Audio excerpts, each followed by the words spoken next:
Hello everybody, welcome back to another video. Today we are discussing the 9.0.5 changes for Feral Druid, which released today if you're on NA. Of course, EU is releasing Wednesday and Thursday for Asia, but it's now officially up and running. So, breaking things down a little bit, just to give you a TLDR, nothing's really changed. Continue doing what you're doing, go about your business. There's no significant changes really, which I'm actually quite bummed about, but I will get into my feelings and thoughts at the end of this video. To outline what has actually changed, let's just take a brief look. So for the Covenants, we've had a change to Necrolord with the Adaptive Swarm ability now benefiting from an increased periodic effect. So damage and healing increased by 25%, and the effectiveness of periodic effects increased to 25%, was 20%. So a minor increase to the periodic effect benefit of the Adaptive Swarm Necrolord ability. However, I think the Necrolord, like Covenant Soulbinds aren't as strong as, say, the Night Fae ones are, and ultimately this won't really make much significant impact.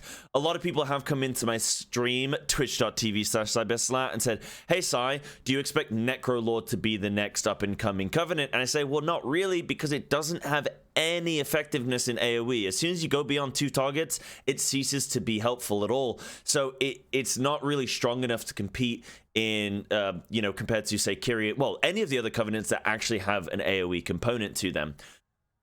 So I don't think Necrolord is quite going to be strong enough. Now, could it be good in raids? Maybe with a little bit more help. I don't think it's quite hitting the mark at the moment. Now, getting into the Night Fae change, this is just more of a Guardian Resto change, really. This is just for Convoke no longer will do Full Moons or Feral Frenzies. So that just kind of nerfs Guardian and Resto DPS a little bit. But that's only in PvP, right? So it's not even in a PvP or in a PvE environment, right? So it's still going to work in keys and whatnot. And I think this pretty much worked, or has been in the running for a little while now. Then we look at the Ventia change. So they've just slightly buffed the crit chance on one of the Conduits, Endless Thirst. So now you're getting your crit stacks quicker, 0.8% per stack instead of 0.5%. So you're going to be able to build up your crits slightly faster, but it's not going to be a significant enough change, really. Apart from that, we have the legendary changes, which are the Cat-Eye Curio now restores 30% energy, was 25%. So, yay, I guess.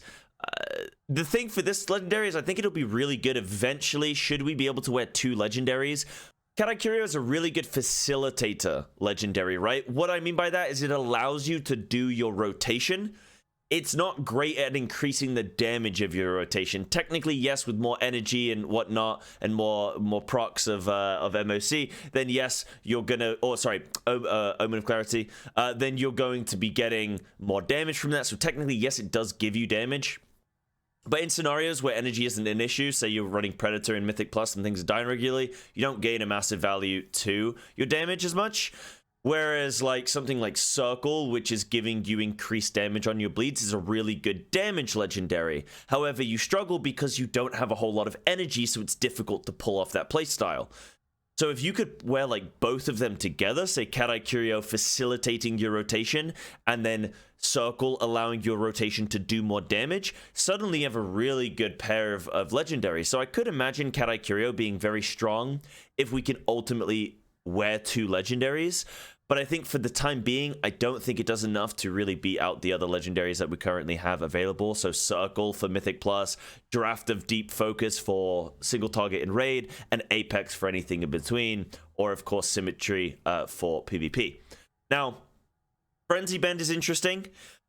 I could personally maybe see some interesting things in PvP with that legendary because it's going to give you a little bit more of like a bigger burst window, but I don't think it's going to compete with Symmetry. I think Symmetry, I mean, you can speak to some of the PvP guys, I think they'll still tell you that Symmetry will end up being better, at least from my understanding. But Frenzy Bend is now going to have its effects increased by 50%. So now you're going to get the Berserk, during your Berserk window, your bleeds or your common point generators, the bleed effect that causes is going to be increased by 50%. So that's going to do 150% of the damage of the generator, which is pretty good. But not a whole lot of our damage comes from our generators at the moment. And this is only within our Berserk window, which is a 3-minute cooldown. If maybe Berserk was a 1-minute 30 cooldown or something, and this was a lot more common occurrence, then I could see this being a lot stronger of a legendary.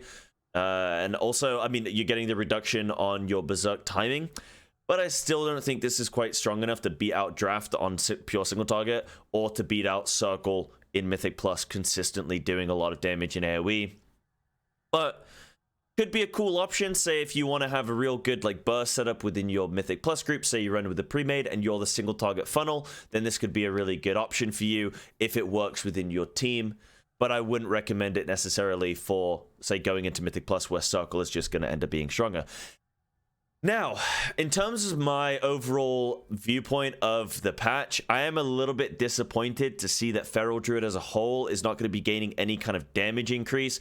Right now, we are losing to Balanced Druid for utility, for the fact that we're not ranged, and they are. We're also losing to them on damage, both single target and AoE. However you look at it, however you measure it up, Balance is just kicking our ass, right?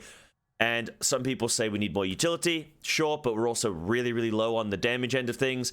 There was a patch recently, or the patch before 9.0.5, there was like a mini patch which buffed a few specs.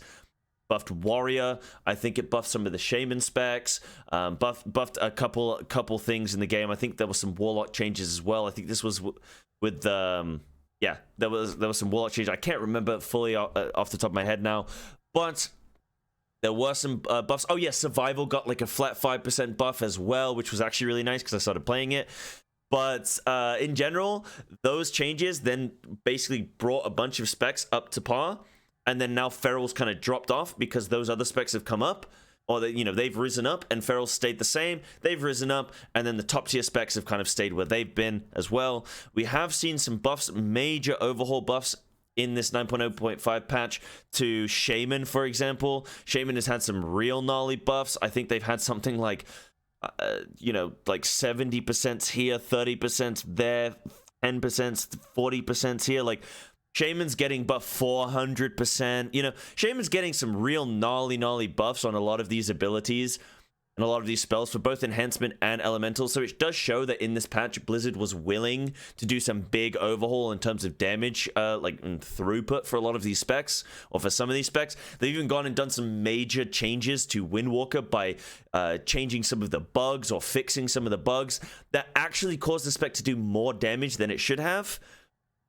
So now with those bugs removed, it's caused some new bugs to occur, but also it's just nerfed their damage because they're no longer able to capitalize on those bugs to increase their damage. But just the fact that Feral just hasn't really had any change, to me, is a massive oversight. Either Blizzard are happy with where Feral is in Mythic Plus, which for me, there's no way that anyone could be happy with where that spec is right now. It does pretty much nothing. But, you know, it does nothing for unique utility. We've seen Warrior gain some big buffs with their like new Necrolord flag, which gives people mastery. We've got Priest with PI, Boomkins bring in Trents, like all these specs bring in all these great things, and Feral's not really bringing anything to the table. And then our damage is lackluster. We're losing to Marksmanship Hunter on single target. We're losing to like, well, any capable AoE spec across the board. We're losing to Warriors, we're losing to Monks, Hunters, like doesn't matter. You name it, we're losing to it.